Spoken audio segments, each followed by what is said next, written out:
Hello, everybody. Dave Neal here, stand-up comic and host of Bachelorette Recap, a guy's review. Happy Saturday. Quick weekend video. I wasn't going to make any content today, and I was doing my private Patreon-only live stream, and someone said, hey, did you notice Katie Thurston's Instagram and all the people that she's been calling out for leaving her sort of stupid comments on her post? And I was like, no, but that sounds like a fantastic idea. So here we are. So Katie posts this. Now, of course, this is a perfectly fine and safe photo to post on your Instagram. Yes, it's lingerie, but it's probably more cover-up than a lot of bikinis are. But either way, that's not a problem. It's not a problem. She's posting a photo that she took. Very beautiful. Shouldn't be a problem whatsoever. Well, of course, that's not the case. Now, in defense of her, in defense of Katie, someone else posted this in response to her knowing that she's getting hate for the photo. Love this look and this energy. Hashtag queen. Hashtag thirst trap. And for those commenting that this is inappropriate or should be just for your husband, stop flipping telling women what to do with their bodies or how they should express themselves. A woman's self-love, beauty, sensuality, energy, and unique expression is a gift to the world and not something to suppress, control, or limit. Amen to that. And then let's go down to see what Katie had to say afterwards. So this posted a little story there, nice cat photo. Going down the list. So this is where it gets interesting. Men have a hard time controlling themselves. Now, this is written by somebody, I'm assuming a lady, but I don't know the gender. I'm just assuming this was by a lady here. You tell me, maybe I'm wrong. It doesn't matter. The point is it's a toxic ideology. This person, in response to Katie's simple lingerie photo, said, but what about if you try seeing it from the other point of view? What if your or this picture is the reason someone else's husband is masturbating to this and affects their relationship? Men have a hard time, pun intended, controlling themselves, and some can't help but seek this out. What if something or many things like this picture are hurting other relationships and stealing that satisfaction and glorification from the wife? So it's kind of saying, well, boys and men, we can't control our urges. If you're going to post something like that, I'm going to go crazy. Katie's response, this sounds like a problem within the relationship itself. I'm not going to change my ways to cater to a man with a problem. This reminds me how girls in schools have to wear longer dresses so that the boys aren't distracted. No, just no. If a picture of another woman is hurting the relationship, the root cause is deeper than my picture. Amen to that, sister. Amen to that. Pretty wild stuff, right, folks? Of course, it comes down to control.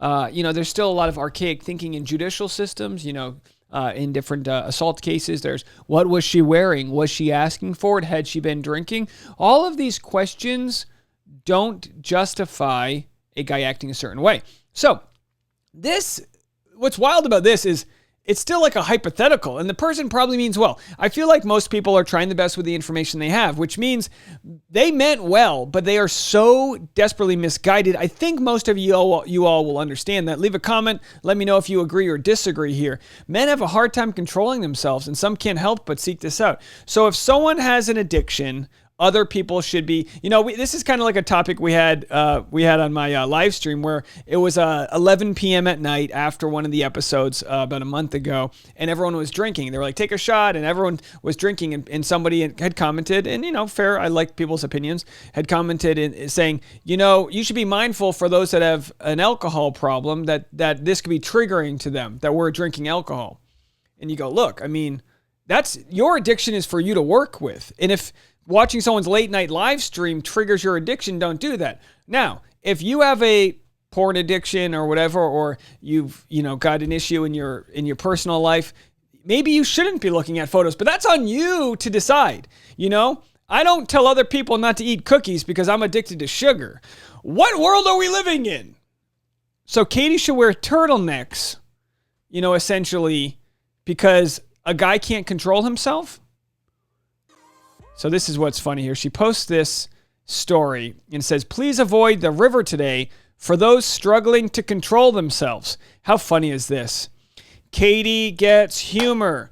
Humor is not just about making someone laugh. Humor's about exposing stupid ideas and saying, look, I'm not going to shame you. I'm shaming the idea. She's not blasting out the name of the person. She covered it. She's like, look, I'm not going to call you out. I'm calling out your stupid idea.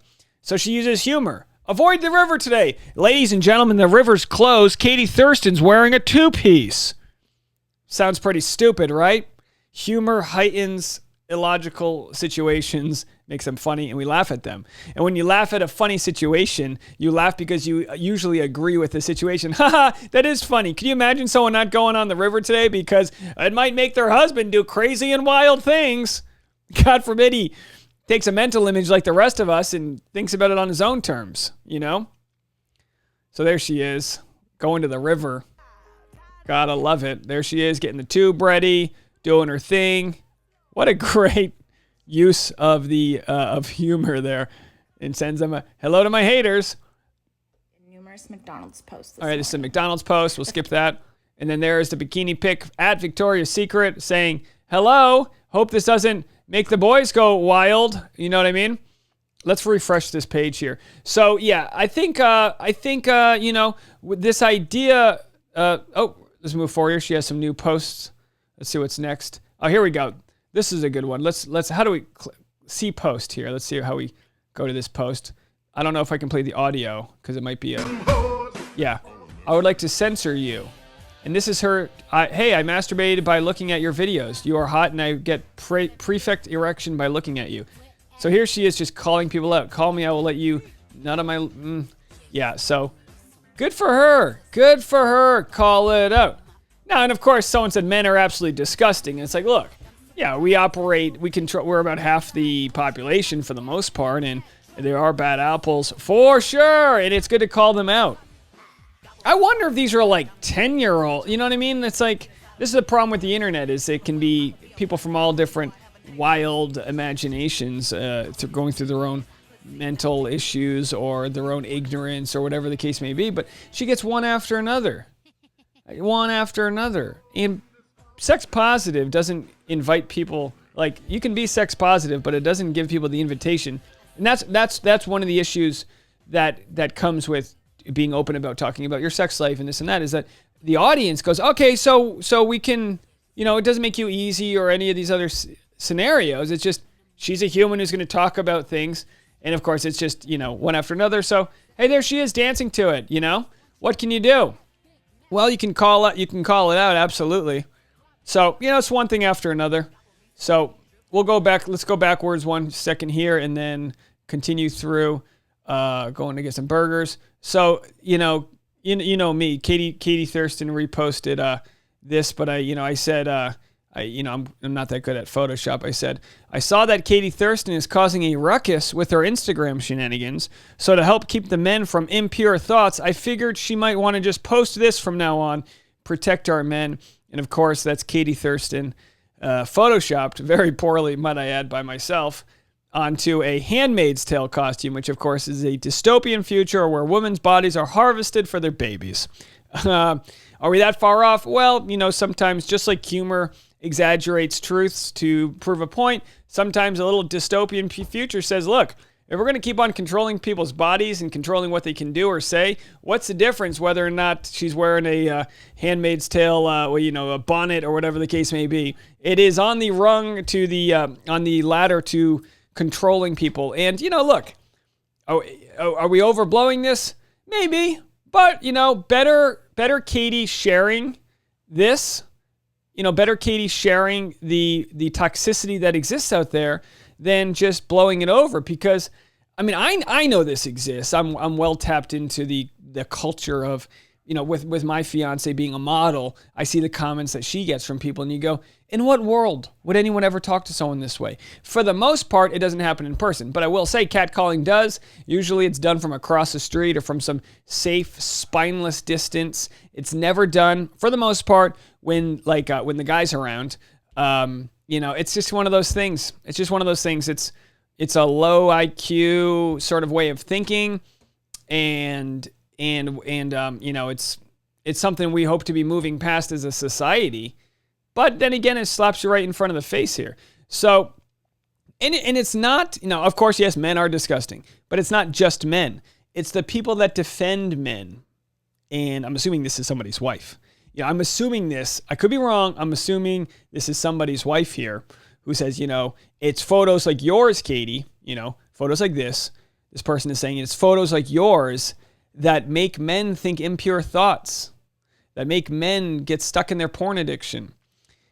I'm glad that porn exists. I'm glad that these photos exist. I think anything that can challenge us spiritually in our meat suits on this planet to deal with whatever issues we're going through. So some people might be in a bad relationship and they got to go online and look at all these photos. I don't think it's a bad thing to look at someone's photo.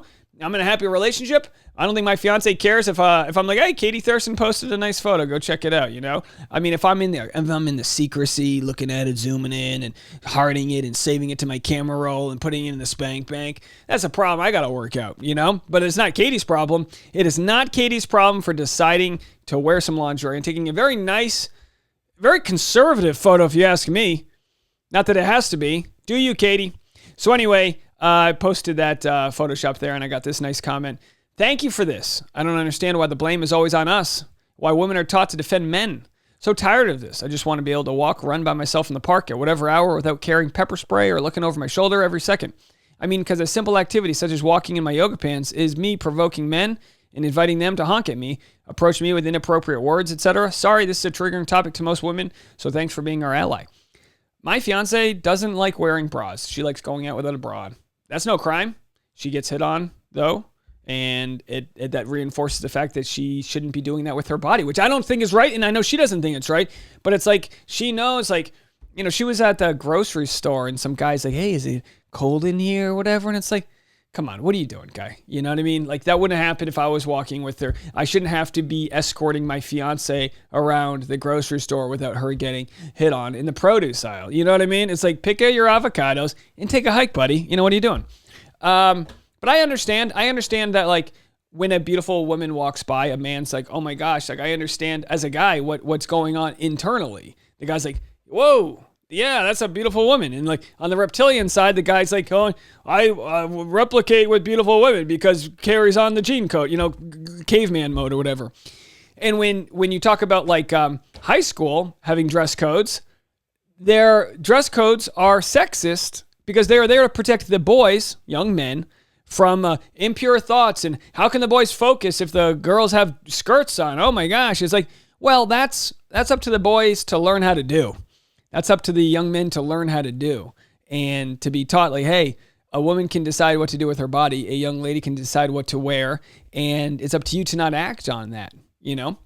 There's one story after another. Kentucky student violates high school dress code with exposed collarbone.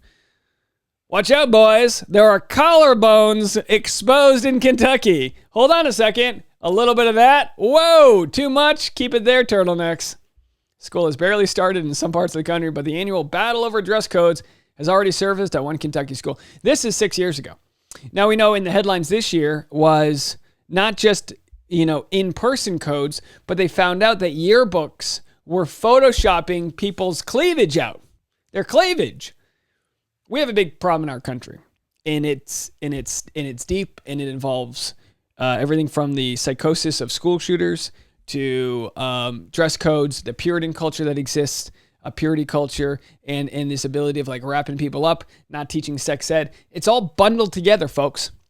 It's all bundled together, and it shows up in ugly places, like here, on a simple lingerie photo. It shows up. You know, when I studied abroad in France, Showgirls, which shows full frontal nudity, was on their national network TV, uncensored. And I don't think people were going crazy over it. Now, is the plot line of that movie bad? Yeah. But is it, what was it, not Christy Brinkley, who's the, Chris, what, you know who I'm talking about. She's in this, hey, other countries, and not all of them, some countries, you know, are super sexist with the way that they cover, you know, people up and have, you know, there's countries where women can't drive. And I've been accused of being like Islamophobic for calling that out, which I think is wild. I don't think countries are barbaric if they cover up their women. I think it's wrong. I think it's wrong. I think we should live in a world where a woman shouldn't be afraid to walk down the street. I mean, literally, someone was murdered this weekend and hanged from a bridge because she violated a dress code. I believe it's in India. I could be wrong. It was in stories like that exist on the extreme. But is that Handmaid's Tale?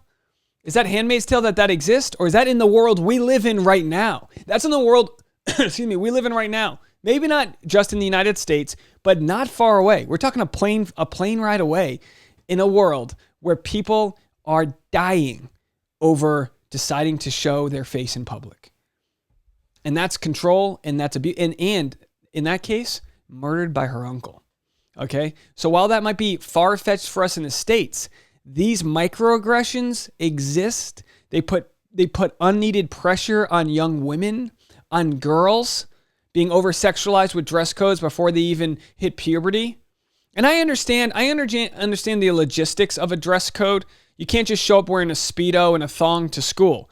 I understand that. But like the idea of like, then you go, what's too short? Is it at the knee? Is it at the thing? And it's like, listen, reasonable people should be able to decide what violates a dress code and what doesn't. And then there should be some sort of conversation about the actions that are taken, not just giving some girl some smelly gym clothes so she can walk around feeling like she did something wrong because she has long arms and they went past her skirt length or whatever the case may be.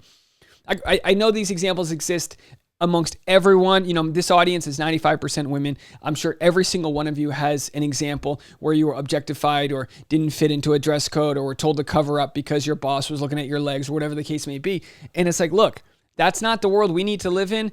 Don't necessarily shame the person, shame the idea. Now, if it's a repeat offender, by all means, shame the person. Like air the receipts, absolutely. But in this case where she's shaming the people and saying, really?